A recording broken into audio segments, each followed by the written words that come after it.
વસુદેવસુતં દેવં કંસે ચાણૂરમર્દનમ દેવકી પરમાનંદમ કૃષ્ણં વંદે જગદ્ગુરુમ.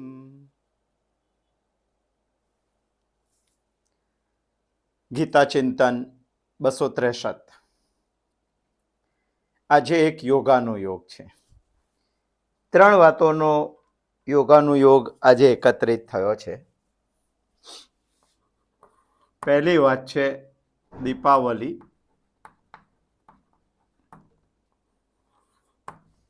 આજે બીજી વાત છે ગીતા ચિંતન 263. અને આજે ત્રીજી પણ એક વાત છે પરમ પૂજ્ય દાદાજીનો બ્રહ્મ નિર્વાણ દિવસ. 3 વાતોનો આજે યોગાનો યોગ છે. આપણા જીવનમાં દિવાળી તો ઘણી બધી આવી અને ગઈ. લગભગ 40-45 દિવાળીઓ તો આપણે પસાર કરી ચૂક્યા છીએ. એ દિવાળીને આજે સમજવાનો સમય છે. એટલા માટે સમજવાનો સમય છે કે દિવાળીને આપણે કહીએ છીએ પ્રકાશનું પર્વ. આટલી સમજણ આપણી પાક્કી છે. દીપાવલી એટલે પ્રકાશનું પર્વ. કાર્તક મહિનામાં દીપાવલી એટલા માટે આવે કે કાર્તક મહિનાથી દિવસ ટૂંકો થાય છે અને રાત્રિ લાંબી થાય છે. જો રાત્રિ લાંબી થતી હોય તો દીવા વધારે જોઈએ, એક દીવાથી ચાલે નહીં. એટલા માટે આ વર્ષના છેલ્લા દિવસે માણસ નક્કી કરે કે હવે પછી દીવા વધારે પ્રગટાવવા પડશે. પ્રકાશ એટલે સમજ, પ્રકાશ એટલે જ્ઞાન, પ્રકાશ એટલે ભ્રાંતિઓ દૂર કરવી, અને પ્રકાશ આપણને જગાડે છે. કોઈ માણસ ઊંઘી ગયો હોય ને તેના ઉપર ટોર્ચનો પ્રકાશ પાડો તો આંખો મચેરીને જાગી જશે. પ્રકાશ આપણને જગાડે છે. આમે પ્રકાશ આપણા જીવનની અતિ આવશ્યકતા છે. જેમ કે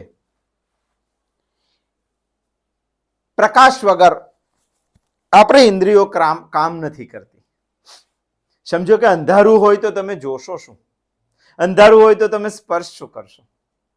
અંધારામાં ઘણી બધી ઇન્દ્રિયો કામ નથી કરતી. ભગવાને આપેલી ઇન્દ્રિયોને પણ કામ કરવા માટે પ્રકાશની જરૂર છે. માટે જ આપણે વર્ષમાં એક દિવસ પ્રકાશના પર્વ તરીકે ઉજવીએ છીએ. કારણ કે આમ તો અંધારું કોઈને ગમતું નથી. એટલા માટે નથી ગમતું કે અંધારું બહુ ભયાવહ હોય છે. બાળક નાનો હોય ત્યારનો જ આપણે અંધારે જવાની એને ડર બતાવીએ છીએ. અંધારામાં દેખાતું નથી, અંધારામાં અથડાઈ જવાય છે. એટલું જ નહીં, અંધારામાં ઘણી બધી ભ્રાંતિઓ ઊભી થાય છે જે આપણને સત્યથી દૂર લઈ જાય છે. ખરેખર જે સાચું છે તે સમજમાં આવતું નથી, એના કરતાં કઈ વિપરીત સમજ ઊભી થઈ જાય છે. એટલે ભ્રાંતિ થઈ જાય છે અંધારામાં. એટલે અંધારાનો દુનિયામાં માણસને ડર છે. અને એ અંધારું દૂર કરવા માટે પ્રકાશનું એક પર્વ વર્ષમાં એક દિવસ આવે છે. અને તે પર્વ આપણે ખૂબ જ બુદ્ધિથી સમજવું જોઈએ. 2 પ્રકારનો પ્રકાશ જોઈએ. એક બહાર પણ પ્રકાશ જોઈએ અને એક અંદર પણ પ્રકાશ જોઈએ. અને બંને પ્રકાશ હોય તો માણસનું જીવન ઉન્નત થઈ શકે છે. આપણને એવું થાય કે શું આ અંધારાને દૂર કરવાનો દુનિયામાં કોઈ પ્રયત્ન નથી? હા, આખી દુનિયા પ્રયત્ન કરે છે. કોઈ પ્રયત્ન કર્યો નથી એવું નહીં, આખી દુનિયા પ્રયત્ન કરે છે. પણ કેવો પ્રયત્ન કરે છે? આપણે એકવાર વાલીબાઈનું દ્રષ્ટાંત જોયું હતું કે એક ગામમાં એક બેન લગ્ન કરીને આવે છે. એટલે સાંજ પડે એટલે આખું ગામ દિવસ આથમતા જમીન અને સુપડા લઈને પાદર જતું રહે, અંધારું ઉલેચવા માંડે. પેલી બેન નવી સાસરે પરણીને આવી એ વિચાર કરે કે આ બધા શું કરે છે? અમે અંધારું ઉલેચીએ છીએ, 12 કલાક સુધી અંધારું ઉલેચીએ, ત્યારે સવારે અજવાળું થાય છે. આ આખી દુનિયા પણ આ પ્રકારે જ અંધારું ઉલેચવાનો પ્રયત્ન કરે છે. ગ્રેજ્યુએટ થઈ ગયો, અંધારું ઉલેચી કાઢ્યું. મંદિરો બનાવી દીધા, અંધારું ઉલેચી. લોકોને એવી ભ્રાંતિ છે કે અમે અંધારું ઉલેચીએ છીએ. 2-4 ધર્મના પુસ્તકો વાંચી લીધા, અંધારું ઉલેચીએ છીએ. આખો મહિનો ઉપવાસ કરી દીધો, અંધારું ઉલેચીએ છીએ. આમ અંધારું ઉલેચાતું નથી, તો સુપરું લઈને ઉલેચવા જેવો પ્રયત્ન છે. અંધારાને ઉલેચવા માટે જિંદગીમાં જબરજસ્ત અથાક પ્રયત્ન કરવો પડે. અને કદાચ બહારનું અંધારું દૂર કરી શકશો. અંદર તો અંધારું છે, અંદરનું ને બહારનું બંને અંધારાને દૂર કરવા માટે એક મહાપુરુષે જિંદગીમાં અથાક પ્રયત્ન કર્યો છે. અથાક પ્રયત્ન એટલે થાયકા વગરનો પ્રયત્ન કર્યો છે. આપણે ગાઈએ છીએ ખરા, લાખો લાખો દીપ જલાકર सूरज चला गया, लोगों को देकर दिवाली खुद को बुझा ગયા. આ ગાઈએ છે ખરા.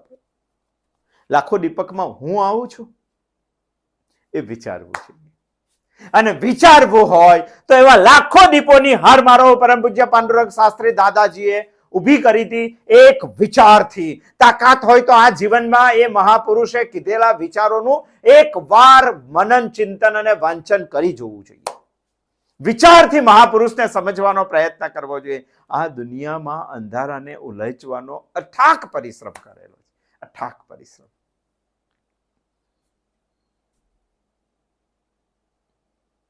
बुलंद कर गया महापुरुष, बुलंद कर गया. दुनिया में कितना भी कहीं भी सारे कंकर थे, वो सबको शंकर बनाने का प्रयत्न किया है. बहुत सारे पत्थर थे, वो पत्थर से मूर्ति बनाने का प्रयत्न उन्होंने किया था. बहुत सारे जुगनू थे छोटी छोटी चमक वाले, वो सभी जुगनू को सूरज बनाने का प्रयत्न किया. उसमें से हम भी एक है. हमें आज दीपावली के दिन ये सोचना चाहिए, सिर्फ इतना नहीं बताना चाहिए कि आप लाखों दीपक जलाकर चले गए, ऐसा नहीं. लाखों में से मैं भी हूं तो मैं एक प्रकाश देने की क्षमता रखता हूं, ऐसा सभी को सोचना चाहिए. પરંતુ દુનિયાને પ્રકાશિત કરવા માટે, દુનિયામાં જ્ઞાનનો પ્રકાશ કરવા માટે, આ પ્રકાશને પ્રકાશ પર્વ બનાવવા માટે, દીપાવલીમાં દીવાઓની હારમાળા પ્રગટાવવા માટે એક દીવાએ તો પ્રગટવું પડે.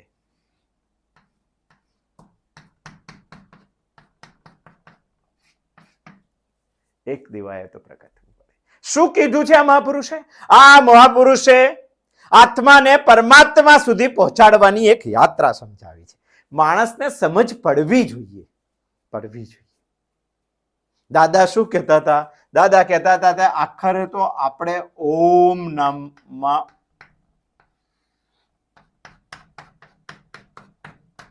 જવાનું છે.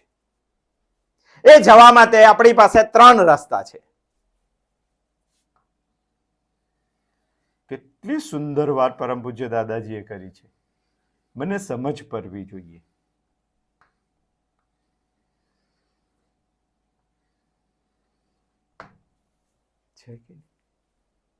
મને અહીંયા લઈ જવો પડશે, લઈ જવો છે.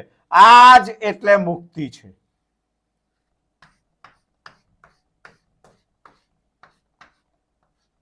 એના માટે મહાપુરુષે જીવનમાં અથાક પ્રયત્ન કર્યો. सिर्फ लाखों दीप जलाए ऐसे दिवासरी लेके जला दिया ऐसा नहीं है. सबके जीवन में ज्ञान प्रकाशित करने के लिए पूर्णतः प्रयत्न उन्होंने पूरी आयु दरमियान किया है. हमें सोचना चाहिए वहां तक हम कैसे पहुंच पाएंगे. દીવાઓની હાર મારા પ્રગટાવી દીધી. એક દીપકથી દિવાળી ના થાય, દીવાઓની હાર મારા પ્રગટાવી દીધી. એટલે જ મહાપુરુષે કીધું કે જો અહીંયા વિલીન થવું હોય તો તમારી પાસે 3 રસ્તા છે. અને એ 3 રસ્તા શ્રીમદ ભગવદ ગીતા સમજાવે છે. અહીંયા સુધી પહોંચવા માટે જો તમે જ્ઞાનને સાધન બનાવશો તો એ જ્ઞાન યોગ છે.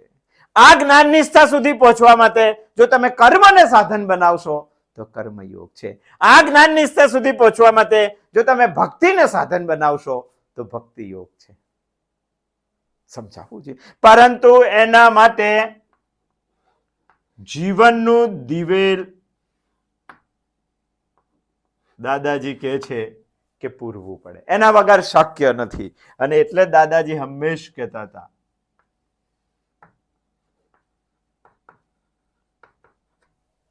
અને તો જીવન ખીલશે. અને જીવન ખીલાવવા માટે આમાં તેલ પૂરવું પડે. આ જ આપણું જીવન છે.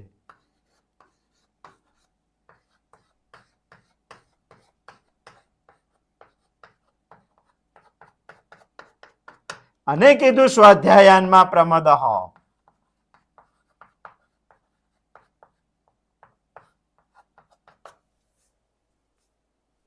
જેના માટે મહાપુરુષે જીવન ખર્ચી નાખ્યું.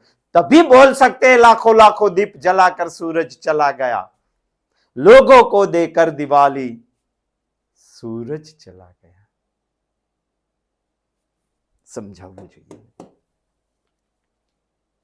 પરંતુ આ બધું જ કરવા માટે આપણો પોતાનો દીપક સરગવો જોઈએ, પ્રગટવો જોઈએ. જ્યાં સુધી ઓલવેલો દીપક ક્યારે બીજા દીપકને સળગાવી ના શકે.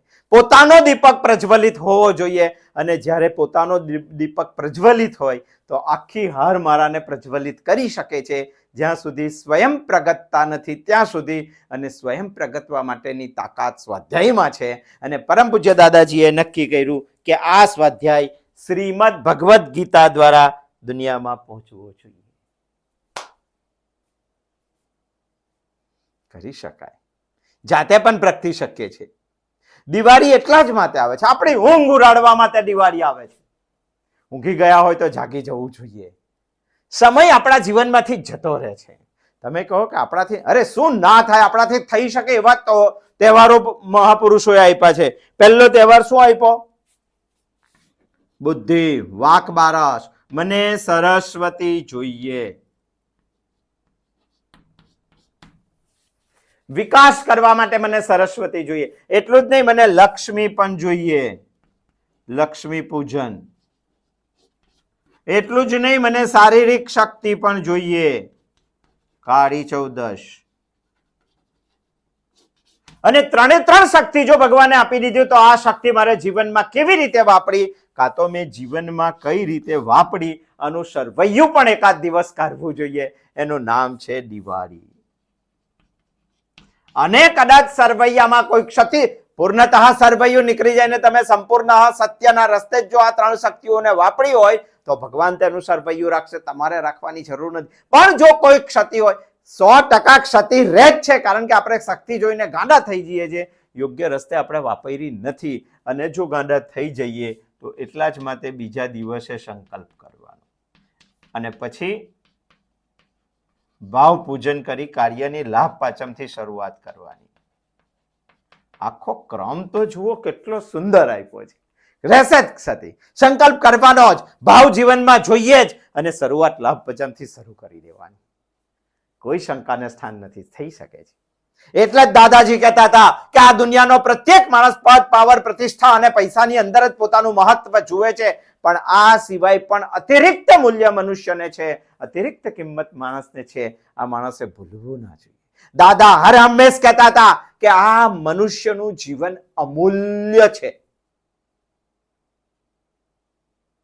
જેનું કોઈ મૂલ્ય ના થઈ શકે. શાસ્ત્રો પણ એવું કહે છે. ચાલો એના ઉપર થોડું થિંકિંગ કરીએ. શું છે અમૂલ્ય જીવન?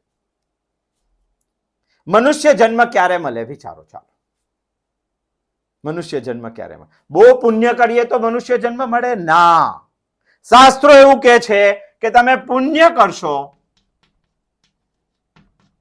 તો ઉચ્ચતર યોનિમાં જશો અને પાપ કરશો તો નિમ્નતર યોનિમાં જશો. તો સરખું કરશો તો મનુષ્ય થશે. જો આ જીવનમાં આવીને તમે પાપ કર્યું તો સમજી લેવું મનુષ્ય કરતા નિમ્ન યોનિમાં જશો, પશુ પક્ષીઓમાં જશો, જીવ જંતુઓમાં જશો. પણ જો આ જીવનમાં આવીને તમે પાપ પુણ્ય જબરજસ્ત કર્યા તો તમે મનુષ્ય કરતા ઉચ્ચતર યોનિમાં જશો. આ તો થિંકિંગ કરીએ છીએ. આપણને મનુષ્યનો જન્મ કેમ મળી ગયો તેના માટે બહુ વાર દાદાએ પણ કીધું છે. આજે વિચારવાનો દિવસ છે. મને બહારથી તો અજવાળું કરતા આવડે છે, અંદરથી અજવાળું કરતા આવડવું જોઈએ. અને અંદરથી અજવાળું કરવું હોય તો વિચારવાની આદત પાડવી જોઈએ. સૌથી પહેલા વિચારવું જોઈએ. લાખો દીપક સળગાવીને જો મહાપુરુષ ગયા હોય તો એમાંનો હું પણ એક દીપક છું. અને હું જો તેમાંનો એક દીપક હોય તો મારે વિચારવું જોઈએ કે હું સળગું છું કે ઓલવાઈ ગયો છું. અને જો સળગું હોય તો બીજા દીપકને સળગાવવાની તાકાત મારામાં હોવી જોઈએ. એને કહેવાય દીપમાળા, એને કહેવાય દીપાવલી, એને કહેવાય દીપકોની હારમાળા. એનું જ નામ છે દિવાળી. કર્યું છે મેં પ્રયત્ન. જો સારા કામ કરશો તો મનુષ્ય કરતા ઉચ્ચતર યોનિમાં, દેવ, ગંધર્વ, યક્ષ આ યોનિઓમાં જશો. અને ખરાબ કામ કર્યા હશે તો જીવ, જંતુ, પશુ, પક્ષી, પ્રાણી આ બધી યોનિમાં તમે જશો. તો મનુષ્ય યોનિમાં ક્યારે આવશો? ઘણા લોકો એવું કહે છે કે જેના પાપ અને પુણ્ય સરખા હોય તે બધા મનુષ્ય યોનિમાં આવી જાય. એવું નથી હોતું. જો તમારા મારા પાપ પુણ્ય સરખા જ હોય તો પુણ્યથી આપણને સુખ મળે, પાપથી આપણને દુઃખ મળે. શું આપણા બધાનું સુખ દુઃખ સરખું છે? માનો છો તમે? જો સરખું ના હોય તો આપણા પાપ અને પુણ્ય સરખા થાય તોય મનુષ્ય જન્મ નથી થતો. કેવી રીતે મનુષ્ય જન્મ થાય? આપણી બુદ્ધિ ટૂંકી પડશે, પણ શાસ્ત્રો એવું કહે છે કે ભગવાનની કૃપા હોય તો જ મનુષ્યનો જન્મ થાય, બાકી મનુષ્યનો જન્મ ના થાય. મનુષ્યત્વમ, મુમુક્ષુત્વમ, મહાપુરુષ સંશ્રય. આ ત્રણ વાતો દુર્લભમ ત્રયમેવ એતત દેવાનુગ્રહ હેતુકમ. ભગવાનની કૃપા હોય તો જ આ ત્રણ દુર્લભ વસ્તુ મળે, બાકી મળે ના. મનુષ્યત્વ, મુક્ત થવાની ઈચ્છા અને મહાપુરુષનો સંશ્રય. મને લાગે છે કે કદાચ लाखों लाखों दीप जलाए सूरज चला गया, ये गाने वाले सभी को ये तीन में से दो दुर्लभ चीज तो प्राप्त हो गई है. तीसरी चीज प्राप्त करने के लिए ही दो चीज प्राप्त हुई है, हम वो ही भूल गए.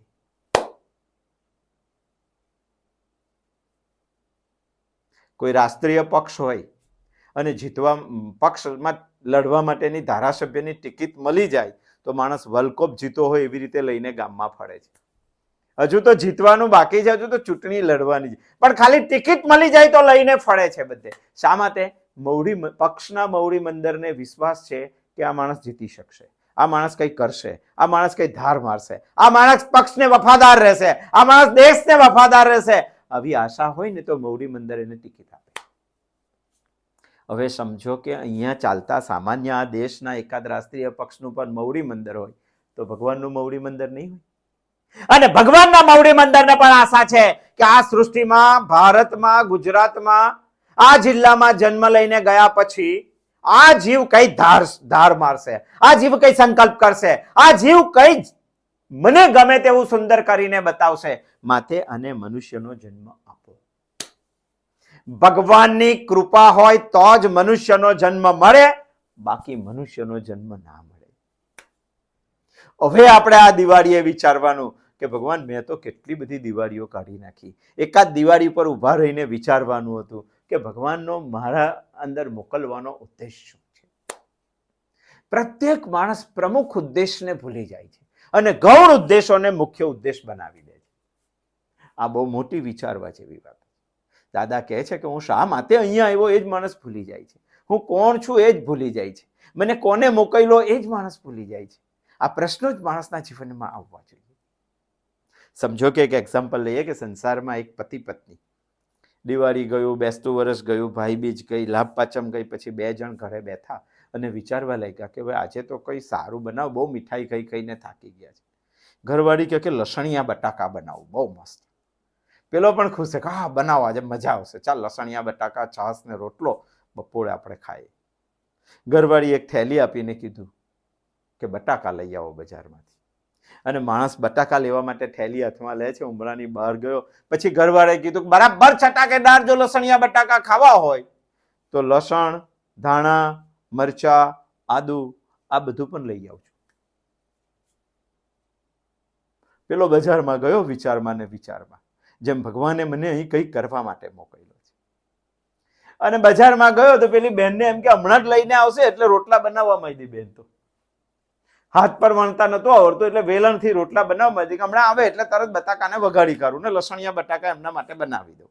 પેલો માણસ તો બજારમાં ગયો, આખી થેલી ભરીને આવ્યો. બોલો. અને થેલી ભરીને આવીને ઘરવાળી સામે કૃતજ્ઞતાપૂર્વક આખી થેલી થલવી કાઢી કે લે બનાવો. અંદરથી લસણ નીકળ્યું, અંદરથી આદુ નીકળ્યું, અંદરથી મરચા નીકળ્યા, અંદરથી ધાણા નીકળ્યા, પણ બટાકા ના નીકળ્યા. ઘરવાળીએ હાથમાં જે વેલણ હતું ને પેલો આમ કરીને ઊંધી વાળીને થેલી વાળતો હતો, જોઈ લીધું કે બટાકા નથી.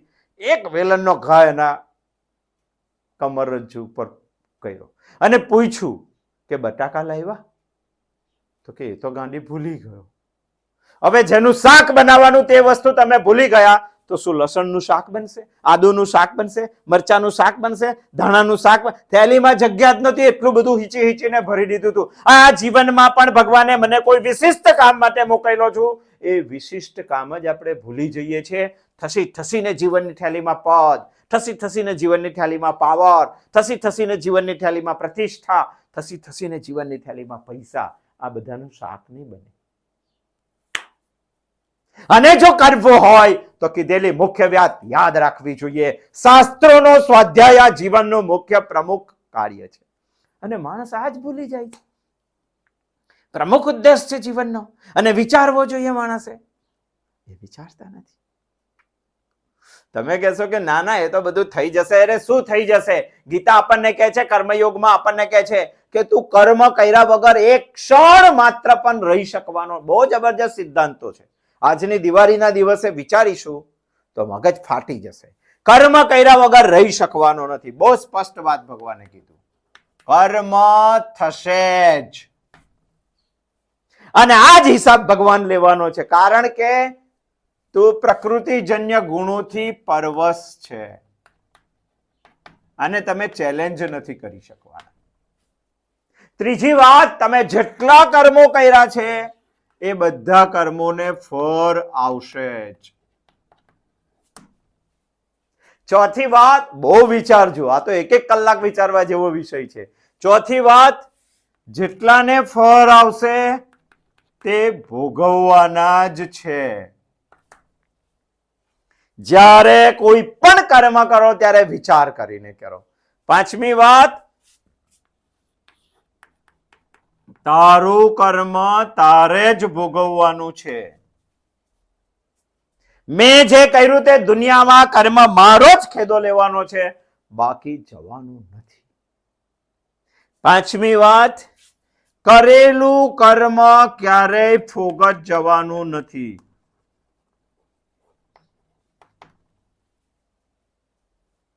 કર્યા વગર કઈ મળતું નથી, કરેલું ફોગટ જતું નથી.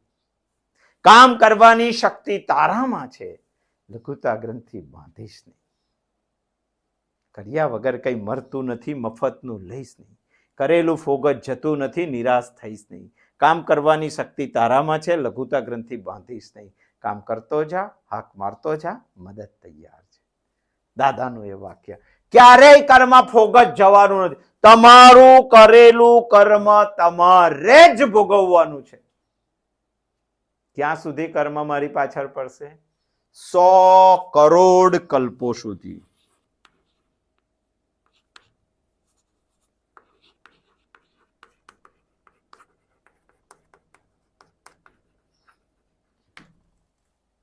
આંખ ફાટી જશે આપણી આ સાંભળીને. તો અવશ્યમેવ ભોક્તવ્યમ કૃતમ કર્મ શુભાશુભમ.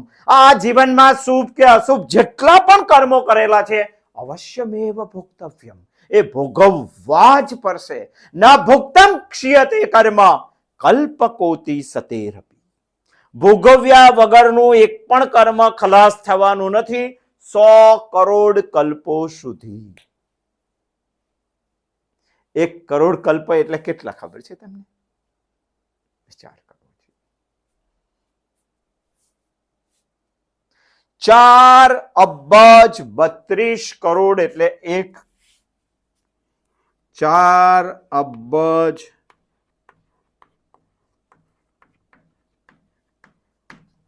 32 વર્ષ એટલે 1 કલ્પ.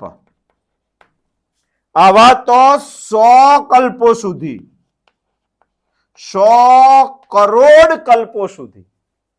આ એક કલ્પમાં 4 અબજ 32 કરોડ વર્ષો આવે છે.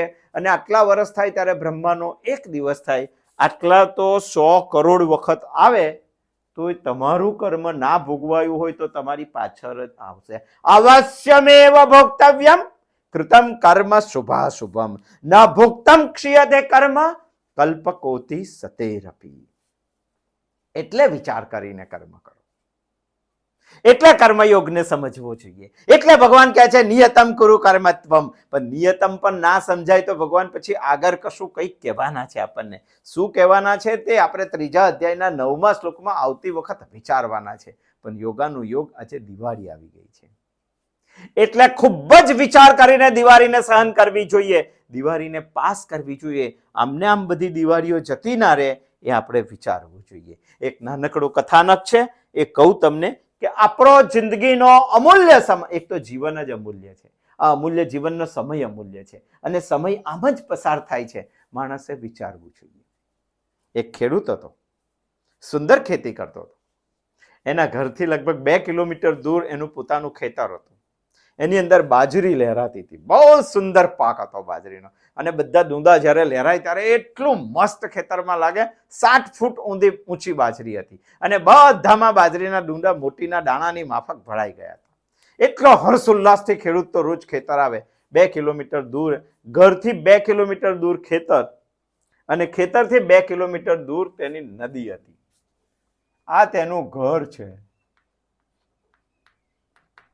ઘરથી 2 કિલોમીટર દૂર એનું ખેતર છે અને બાજરીનો પાક લહેરાય છે. અહીંથી 2 કિલોમીટર દૂર નદી છે. ખેડૂત રોજ ઘરેથી ઉઠે સવારે અને ખેતર જાય. ચકલા બાજરી ચણી ન જાય માટે, નહીં તો આખું ખેતર ખલાસ કરી દે. પહેલા દિવસે જઈને એને પ્રયત્ન કર્યો કે ખેતરમાં જઈને બૂમો પાડે, પણ એનું 5 વીઘાનું ખેતર હતું. આ ખૂણે બૂમ પાડે તો પેલા ખૂણે ચકલા જતા રહે, એ ખૂણે એ જાય તો બીજા ખૂણે જતા રહે.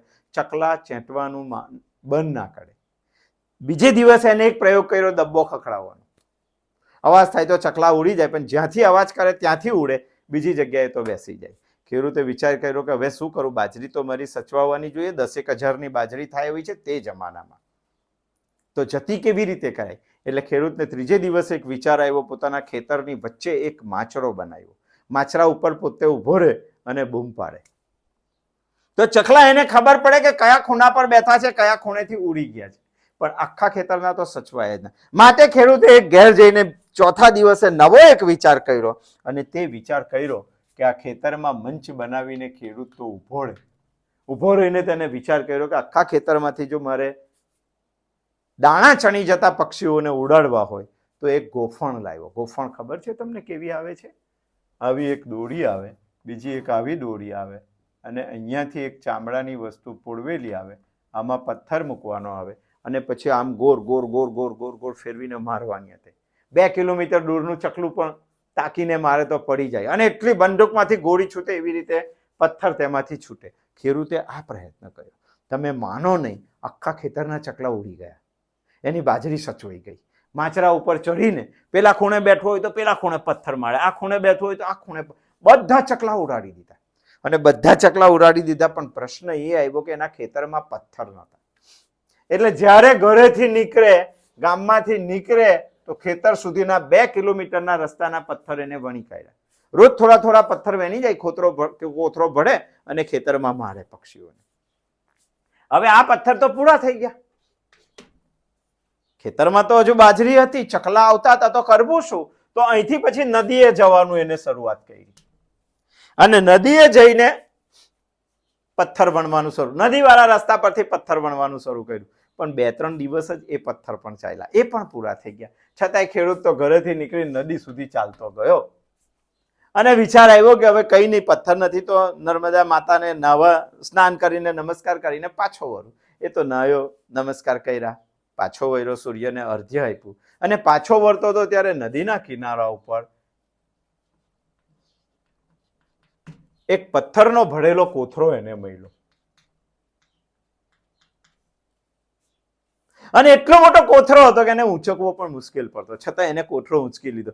એટલો બધો ખુશ થઈ ગયો, માં નર્મદાને કૃતજ્ઞતાપૂર્વક નમસ્કાર કર્યા અને કીધું કે મને આજે જે જરૂર હતી તે માતે મને આપી દીધી, હવે મારી 10,000ની બાજરી સચવાઈ જશે. એ કોથરો લઈને તો મંચ પાસે આવ્યો, થોડાક પથ્થર મંચ ઉપર મૂક્યા અને ઉપર ચડીને પછી ગોફેનથી ચાલુ કરી દીધી. 4-5 દિવસમાં આખો કોથરો પૂરો થઈ ગયો. છેલ્લો દિવસ હતો, હવે દૂધ જતું રહ્યું, દાણા પાકી ગયા એટલે ચકલા ખાય નહીં. એ માણસ તો પાછો બાજરી સાચવવા માટે માચરા ઉપર ચડ્યો અને ગોફણમાં લઈને પથ્થર મારે છે. ખેતરની બાજુમાંથી એક રસ્તો હતો, અને રસ્તે રહીને પાંડુરંગ શાસ્ત્રી જેવા કોઈ મહાપુરુષ ત્યાં રહીને જતા હતા. અને આ ખેડૂતે તો ગોફણમાં પથ્થર કાઢીને આમ કરીને માર્યો અને શાસ્ત્રીજીના પગ પાસે પડ્યો. એટલે દાદા ચોંકી ગયા કે આ શું? એને તો પથ્થરને ઉઠાવ્યો. હજુ તો પથ્થરને ઉઠાવે છે ત્યાં સુધીમાં બીજો પથ્થર આવ્યો. એટલે દાદાએ બીજો પથ્થર પણ પકડી લીધો અને બૂમો પાડતા પાડતા પેલા માચરા બાજુ ગયા. એમને ખબર નથી ક્યાંથી આવે છે. એ માચરા બાજુ ગયા કે ભાઈ ઉભો રે, ઉભો રે, ઉભો રે, ઉભો રે, ઉભો રે. ખેડૂત પાસે છેલ્લો પથ્થર વધેલો હતો. એક તો દાદાના પગમાં વાગ્યો અને બીજો હાથમાં હતો. 2 પથ્થર લઈને દાદા દોડ્યા. ખેડૂતને એમ કે આ કોઈ ગાંડો માણસ છે, મુંબઈથી આવે છે અને મને અટકાવે છે, મને બાજરી સાચવવા દે. એટલે પેલો પથ્થર પણ એને ગોફણમાં ચડાવી દીધો, છેલ્લો હતો તે. એને કીધું કે ભાઈ ઉભો રે, ઉભો રે, ઉભો રે. દાદાએ કીધું કે ભાઈ તું શું કરે છે? તો કે ચકલા ઉડાડું છું. તો કે એક કામ કર, મારી સાથે આવે નહીં, મુંબઈ જવું છે મારે. તો પેલો કે ના, મારાથી હમણાં ના આવાય દાદા, મારે તો આ બાજરી સાચવ. તો કે 1 દિવસ માટે આવ. આ મારી પાસે 2 પથ્થર છે, તારી પાસે કેટલા છે? તો કે મારી પાસે હવે 1 જ વધ્યો છે. તો કે 3 પથ્થર લઈ લે, મારી સાથે આપણે મુંબઈ જઈએ.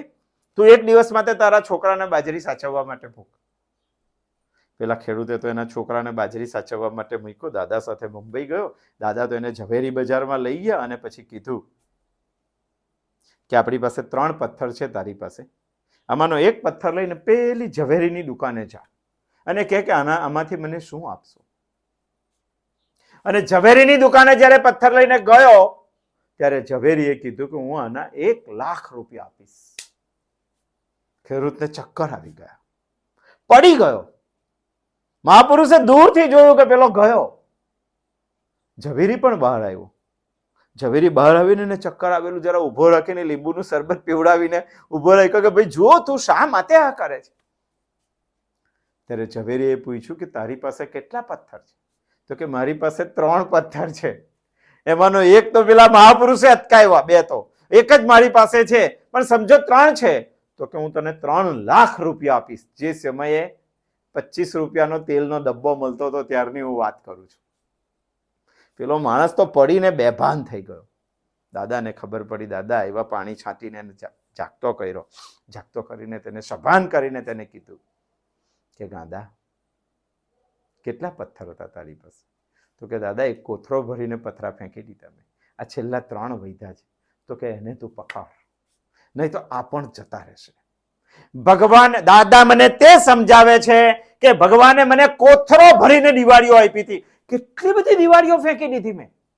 1 દિવાળી કપડા લેવામાં, 1 દિવાળી ફરવામાં, 1 દિવાળી છોકરાને નોકરી આપવામાં. કેટલા બધા પથ્થર ફેંકી દીધા મેં, કેટલા બધા. આજે માણસે વિચારવું જોઈએ કે હવે જીવનમાં કેટલી દિવાળી બચેલી છે, અને જો બચેલી દિવાળીને સુવર્ણ રીતે વાપરવી હોય તો મનુષ્યનું ગૌરવ ઊભું થાય એવી વાત કરવી જોઈએ. મહાપુરુષને સમજવો જોઈએ. બાકી શક્ય નથી જીવનમાં કંઈ કરી શકવાનું. બચેલી દિવાળીઓને સાચવી લો. સ્વયં પ્રકાશિત થાવ, અન્યને પ્રકાશિત કરો. એનું નામ જ છે સ્વાધ્યાય. દાદા તો બહુ પહેલેથી કહેતા હતા, સ્વાધ્યાય પ્રવચનાભ્યામ ન પ્રમદિતવ્યમ. સ્વાધ્યાયનમાં પ્રમદઃ. ઋષિ મુનિઓએ વેદે આપેલો મંત્ર છે. સ્વાધ્યાય કોઈના બાપનું ખાતું નથી કે તમને ચાલુ કરાવે કે બંધ કરાવી શકે.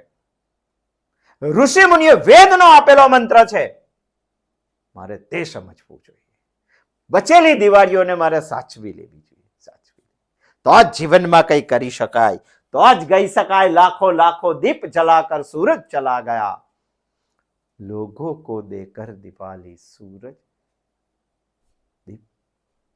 सूरज बुझा गया. સમજવી જોઈએ દિવાળી. ગીતા ચિંતન કરતા કરતા આપણે દીપાવલી પર આવી ગયા. આવતી વખતે આપણે સમજશું 3જા અધ્યાયનો 9મો શ્લોક શ્રીમદ ભગવદ્ ગીતાનો કર્મયોગ. કે ભગવાન મારે કર્મ તો કરવાનું જ છે, કારણ કે હું પરવશ છું. શું કરું? તો ભગવાન કે તું નિત્ય કર્મ કર.